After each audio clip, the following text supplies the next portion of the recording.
I'm just wondering if you, this week with obviously another Saturday, Monday turnaround, did you flip the schedule at all? Guys get rest, or how does that? Yeah, we did. We basically haven't done much of anything in the last 2 days, and so today will be our first practice. And any final thoughts after watching the K-State tape? Anything stand out? Any frustrations or anything that you can pinpoint that got to get fixed or? Yeah, I think there's a lot of things that we could get fixed. I actually thought that there were some plays that were close to being good plays and just weren't. I think that we can shoot the basketball better. I think our shot selection could have been better. I thought they guarded us well. I thought we did some decent things, but the biggest thing, was we had opportunities and we didn't take advantage of stops by finishing possessions, and certainly didn't take some advantage of, free throw opportunities and things like that, which you have to do on the road. Yeah, I think a lot of things that we can certainly do better than we did Monday, but also, it was I do think that we probably need to be a little bit more realistic in the fact that the expectations that we have should never ever vary, but the way we go about it could vary a little bit just because of a fatigue factor a little bit. And I thought that did show on Monday. I was interested in what you said about kind of letting starters know in advance how long they'll have to play, so they kind of have a time they're going out. Just, I guess, how do you manage that, and how do you balance that with adapting to things as Well, the flow? it'll be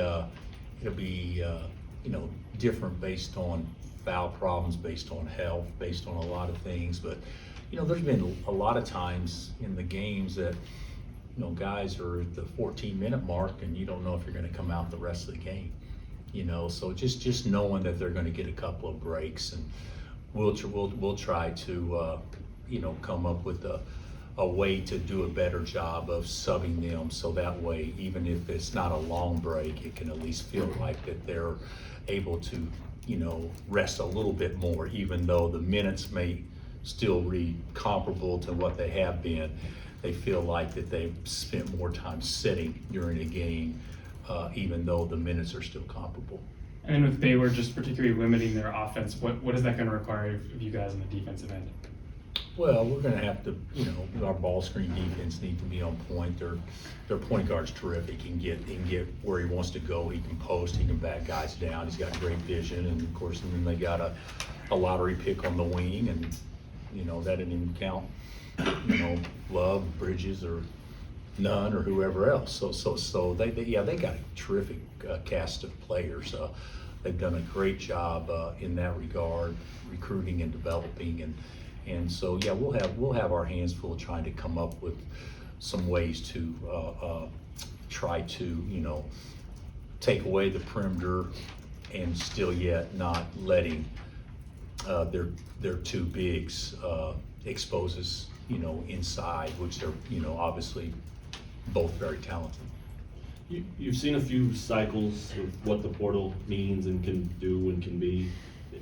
Are you finding, and maybe this is across the country, not just here, are you finding, is it harder to build a bench and have those guys be kind of part of the continuity and all that because of this? No? I don't think so. I don't think so. I think that, we did a really good job in the portal getting what I consider to be the best player in the portal. But we just haven't done as much good as what I think we potentially could have in maybe developing depth, in large part because of my decision to say that,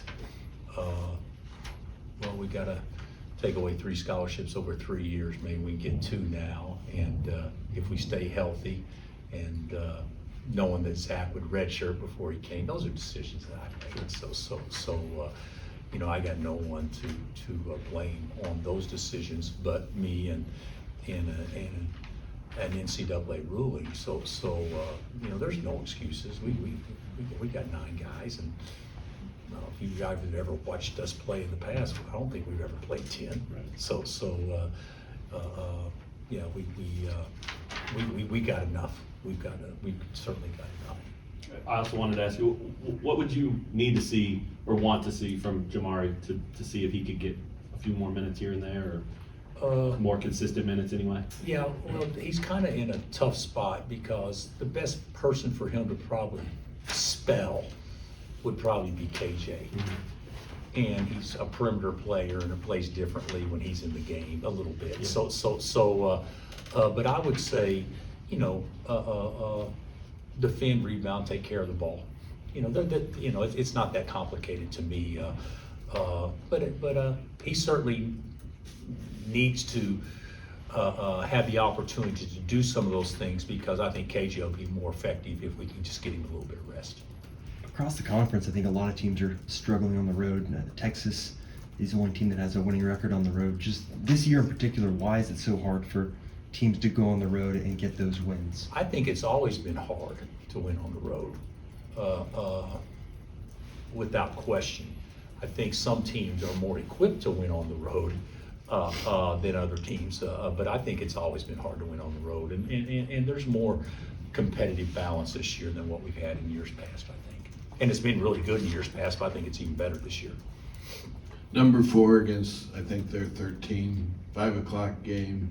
Will this be a replay of last week in terms of hype and enthusiasm of the fans? I would think game day would certainly add something to it, without question. I think, I know we'll be jacked, and I'm sure, I know they'll be jacked too. So it'll be turned up, in similar fashion to what it was last week, but it'll be totally 2 different teams, 2 different styles, than what we played last week. So it'll be certainly a different game plan, going against them. Hunter's threes, are you okay with them? Is he just in a slump, or are you okay with him? Shooting 2 a game? Yeah, I'm fine with that. He needs to be able to stretch it. So he had 2 in the last game go all the way in and come out. He's a good shooter, but he's not shooting it from 3 like he did to start the season, obviously. And he hasn't shot it well in league play from 3, but there's going to be times, and in those particular 2 situations that he shot them, they were perfect shots at the perfect time, just didn't make it.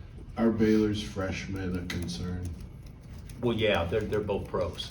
So one of them's a lottery pick, and the other one's projected, I think, to go in the top 20. And when I say lottery pick, I'm not talking about top 14. I'm talking about top 5 or 6. Yeah, they're good, and then they got good experience to go along with it, and Dennis obviously has been fantastic for them, and so they've got a good team, and they've got the type of team that has a chance to still get better, I think, because of the situation where they are playing some young kids. One final thing, Ochai got traded today. Marcus, did you talk to the Raptors? I haven't talked to the Raptors about Ochai. And I did not. What do you think of the trade? I don't know enough about it, and I don't know enough about the rosters, but Ochai wasn't playing a ton with Utah, so hopefully this will open up some opportunities for him. Hopefully not at the expense of our other guy. Grady had 22 the other night, which was fantastic. So, but no, it's a business these days, and so I think that sometimes we hope for things for our guys based on the appearance of a position, and I think that in the big picture, we're looking at, okay, what's best for him to have a career, and hopefully this is a great opportunity for him to get some minutes and play enough, because he probably needs to be seen doing some things and playing well, just because of his age and the number of years he's been in the league, new contracts coming up and stuff like that. So I think it'll probably be a positive for him. Just something that happened in the world of college basketball since we were last here. Just what was your reaction to the Dartmouth ruling and the prospect of employee status in the future? You know what? I'm not as up to speed on it as a lot of people. There's a lot of people administratively that thinks that's definitely the direction the world is going to, and maybe it is. I am so confused to have a total understanding of what's really going on and where college athletics is headed from a NIL, from a union, from a employee situation, from a lot of different things, from Title IX, and what it all really means. I really don't, I'm not smart enough to know what that all means.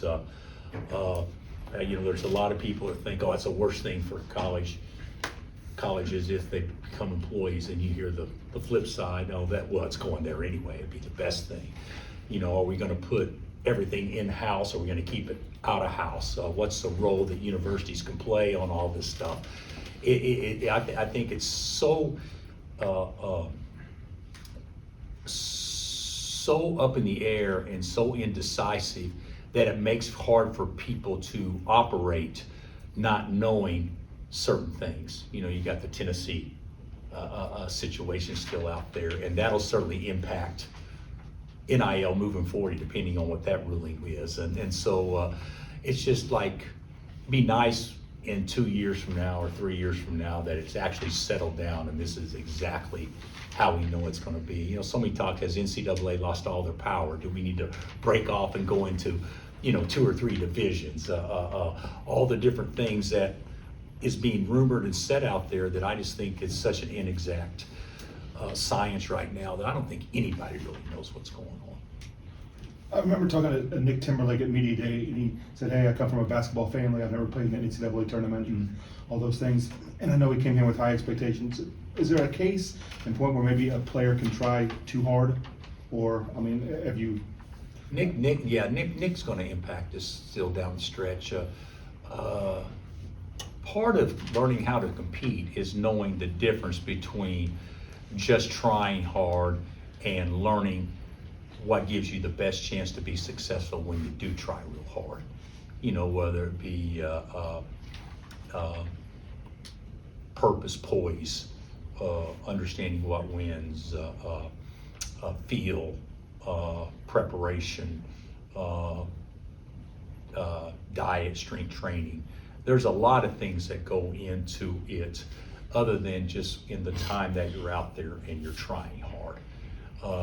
So I do think there is some truth to that. How many times have you seen guys try ridiculously hard and maybe try so hard that they get frustrated when things don't go well? That happens all the time in sports. Or a golfer that's trying so hard and he's got to hit this shot, he's got to hit this shot. Is he trying too hard to hit the shot, or maybe mentally some things just don't happen where you're not playing with the free mind as much as what you would because you want it so bad? That all goes into competing and getting at that magic level that gives you the best chance to compete and have success. And so I do think there's a gift to that. I'm not saying that's the situation with Nick at all, but I do think that there is something that trying hard is the bare minimum. Like if you don't try hard, why would you even coach execution? That the try hard is the bare minimum. Now, even when you try hard, there's different things in trying hard that gives you the best chance. Part of trying hard is throwing a pick six and knowing you have to forget it the next time you throw it down and out.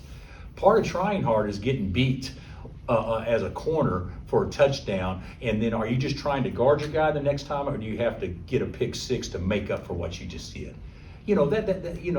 Pressing. There's a lot of that goes into it. But the bottom line is trying hard is the bare minimum, and there's no question Nick tries hard. He just hasn't had the opportunities, nor has it happened for him yet. So, kind of to follow up on that, El Marco looked like he was having a good game last Saturday. Then he had the back-to-back turnovers, and then Nick looked like it's going to be a steal and a dunk, and the ball went off of the official.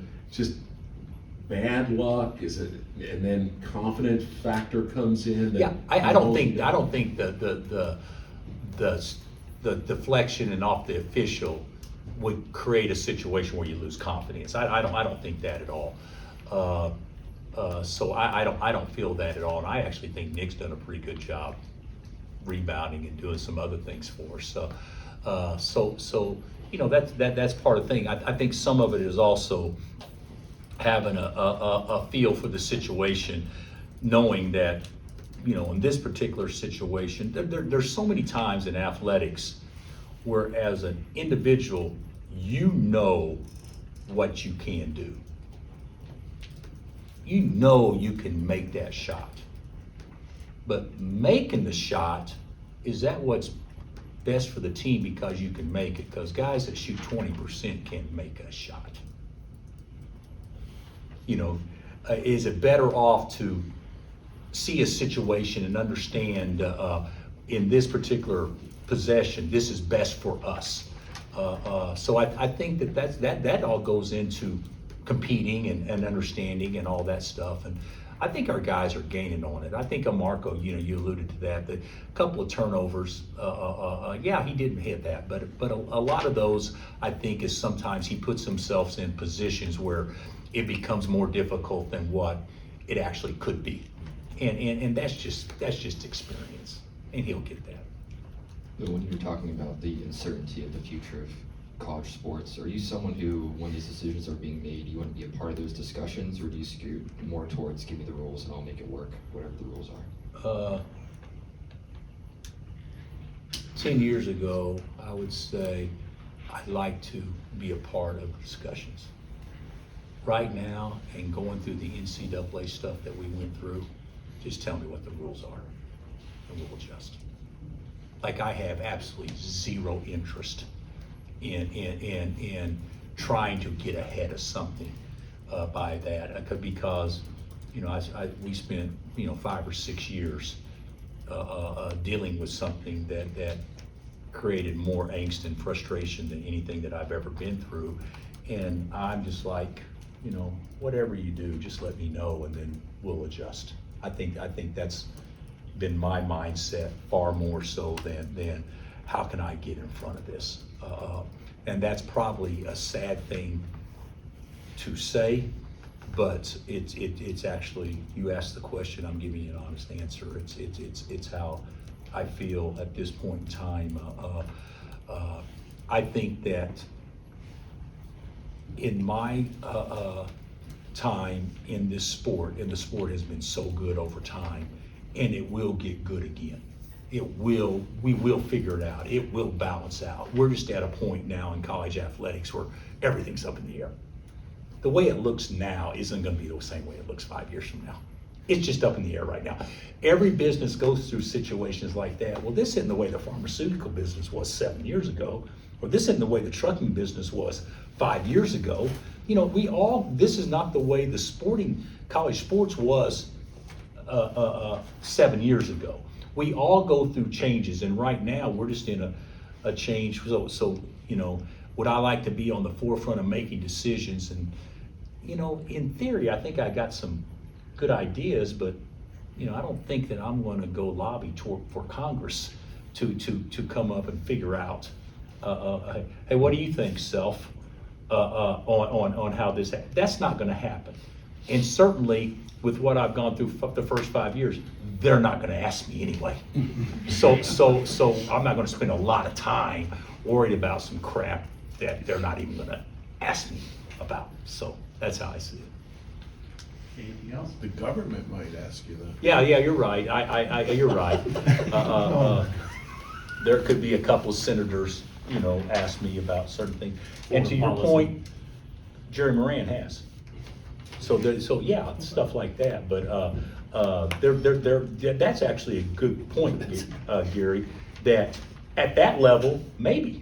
Yeah. But as far as me hunkering down and arm in arm with the NCAA saying, okay, how can we work together to fix this? I don't have any interest in, you know, doing that. All right, thanks, Coach. Thanks, Coach.